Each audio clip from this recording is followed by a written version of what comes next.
साथियों 1885 वो वर्ष जो भारतीय इतिहास में सबसे महत्वपूर्ण है, क्योंकि भारतीय राष्ट्रीय आंदोलन का एक ऐसा पड़ाव जहां से भारत के अंदर में राजनीतिक गतिविधियों और संगठन की शुरुआत होती है। जी हां दोस्तों, आपको याद होगा कि जब भारत की आबोहवा में राष्ट्रवाद की भावनाएं तैरने लगी और ये रिपोर्ट एवो ह्यूम ने रिप्पन को दी, रिप्पन को कहा कि साहब मैं अभी भारतीय उपमहाद्वीप का दौरा करके आया हूं और भारत की आबोहवा में राष्ट्रवाद की भावनाएं तैर रही हैं, किसी भी वक्त भारत में एक बड़ी क्रांति हो सकती है और वो क्रांति 1857 से भी बड़ी होगी। इसके बाद अंग्रेजों के कान खड़े हो गए और अंततः सुरक्षा कपट के सिद्धांत के तहत, आपको याद होगा कि सुरक्षा कपट के सिद्धांत के तहत एक संगठन बनाया गया जिस संगठन का नाम था भारतीय राष्ट्रीय संघ नाम था। उसका नाम क्या था? भारतीय राष्ट्रीय संघ।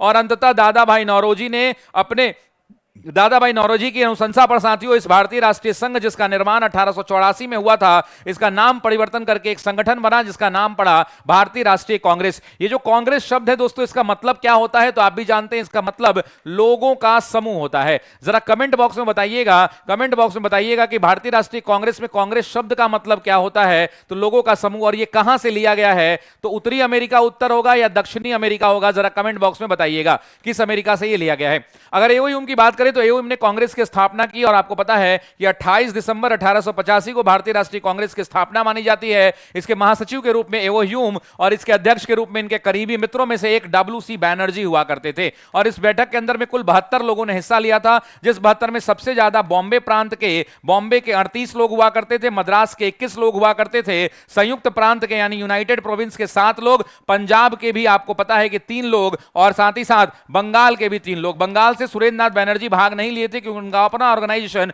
इंडियन नेशनल एसोसिएशन की बैठक में वो कलकत्ता में व्यस्त थे। डब्ल्यू.सी. बैनर्जी इसके अध्यक्ष हुआ करते थे। उद्देश्य बड़ा सीधा और सरल था, इनका लक्ष्य बड़ा सटीक था कि लॉन्ग टर्म पीरियड के अंदर में भारत की स्वतंत्रता, और शॉर्ट टर्म उद्देश्य था आम लोगों की, आम जनमानस की समस्याओं का समाधान। ऐसे ही और वीडियोस को देखने के लिए हमारे चैनल को सब्सक्राइब कर लीजिएगा और इस वीडियो के लिंक को अपने दोस्तों को शेयर भी कर दीजिएगा और जाते जाते लाइक का बटन दबा दीजिए। मिलते हैं अगले वीडियो में। बहुत बहुत धन्यवाद।